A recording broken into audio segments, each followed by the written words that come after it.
pouring rain outside in Oregon. So here, I'm going to get right into it because this is such an important topic. This is something so many of us experience, of course, because if you're human, you have standards, you have expectations, you have goals. And what happens when those goals are not met?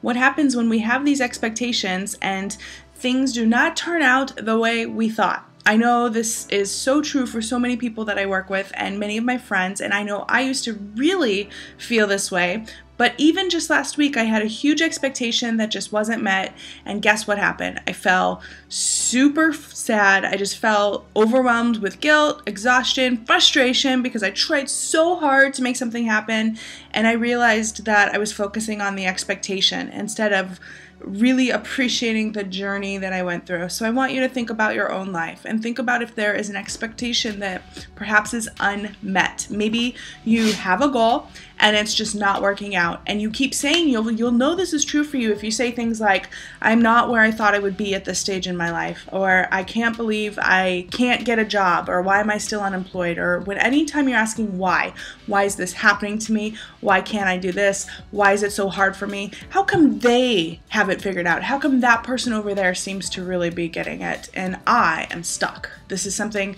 we experience all the time.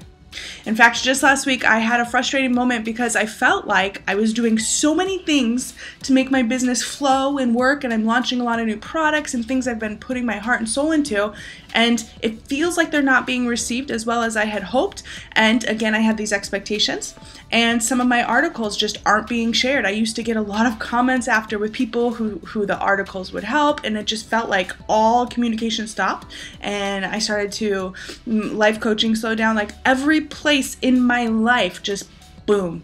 And so what did I do? I really started looking outside of myself and getting frustrated. Well, why am I not where they are? Why am I so frustrated? Why can I not make it work? What's wrong? Blah, blah. So today I have 3 steps that I'm going to share with you to help you really just break up with that expectation. My friend Christine Hassler has a new book called Expectation Hangovers. She talks all about this, and expectation hangovers are when you have an emotional reaction to an expectation not met. Basically fear, frustration, regret, all of that. So today I'm going to help you. I'm going to share my powerful process on how you can remove yourself from any area of your life where you feel like it's not going where you want. I'm not saying necessarily physically remove yourself, but instead of being emotionally drained, these 3 steps are going to help you move into more grace and ease and help you feel connected to your true self. So step number 1 is to actually turn your why into what. I talked a little bit about this last week, but a couple weeks ago, I had to stop asking why. So if you're asking, why is this happening to me? I don't understand why this person's doing this to me. Why am I not getting what I want? This is a very just draining energy, and our words have power. And when you hold on to why is this not happening, it keeps everything outside of you. And so what you really want to do is bring it back by saying what. And the what is, what can I learn?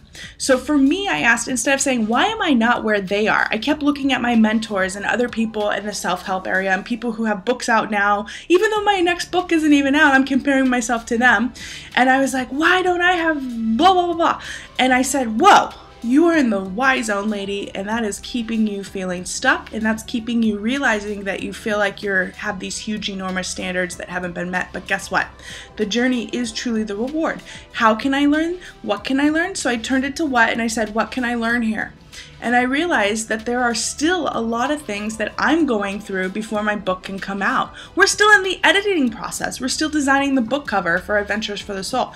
And so there's certain things, not just physical, tangible things, but emotional and spiritual things that I'm learning about acceptance of who I am. I'm still really working on soul lessons. So ask yourself, what lesson, perhaps what soul lesson are you going through? The very first thing, get a pen and paper and do this, because this is transformational work, guys. The very first thing you want to say is, okay, I'm dropping the why. I'm no longer going to say, why is this happening to me? And I'm going to say, what can I learn here? Try it out. It's very important that you go into your heart and allow yourself to try this. So the second step that I'm going to share with you is to ask yourself, how do you want to feel? Most of us are so focused on how we don't want to feel. I don't want to feel this. I don't want to do this. I don't want this person to do this. But we don't actually get in touch with our feelings. I talked about this again last week, but it is so important that you get to the core of how you feel.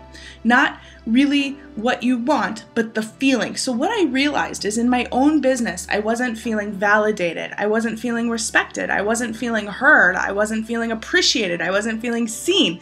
All of these things. That's so many things that I wanted to feel, but I was focusing on how no one's, reaching out. No, my business is, I can't believe that my book, blah, blah, blah. Just so much chaos in my head. And I realized that I had to, one, disengage with out there and turn inward and say, well, how do I want to feel? I want to feel validated. I want to feel seen. I want to feel appreciated. And I just focused on that feeling. And then what I realized is step number 3 is the most critical step that almost everyone really skips over because we don't know the power of it. And that is, what is your spiritual action step?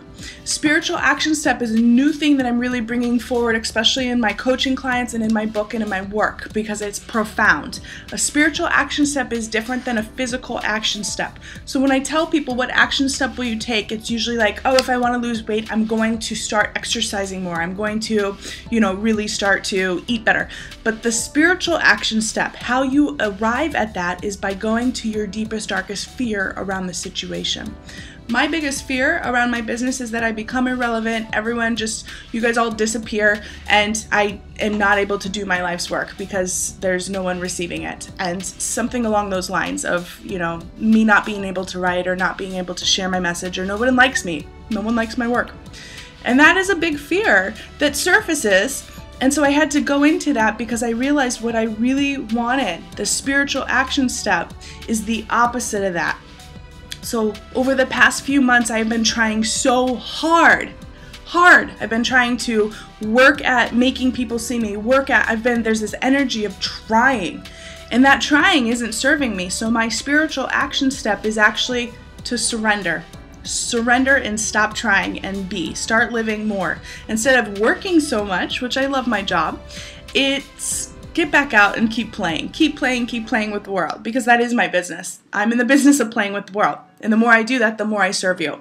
And so this was a real profound thing for me. And as I put these principles into play, as I really allowed myself to get unstuck and release the expectations of my life looking a different way at this stage in my life, I was able to have a miracle really fall in my lap. The very literally next day after my full surrender of saying, okay, you know what? I am going to let go and let the universe, God, higher power take over, because this is something bigger than me. There's a plan behind the scenes, and all I have to do is surrender and trust the process. And the very next day, Mind Body Green wrote out, the editors reached out to me. They said, Shannon, we want to feature you as our main writer in a newsletter that goes out to like 5 to 10, 15 million people.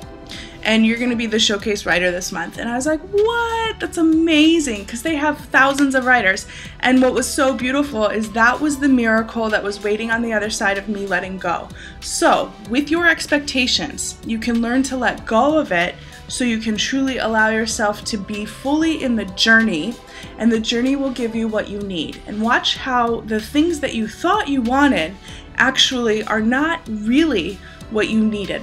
Because what you need is to really allow yourself to be in the journey. So try this out. These are the 3-step process to really be in life flow and release those hard energies that you're holding on to. Okay guys, try it out. I'm going to put it in the blog too so you can actually use the notes. I hope you have a great week playing with the world. Bye-bye.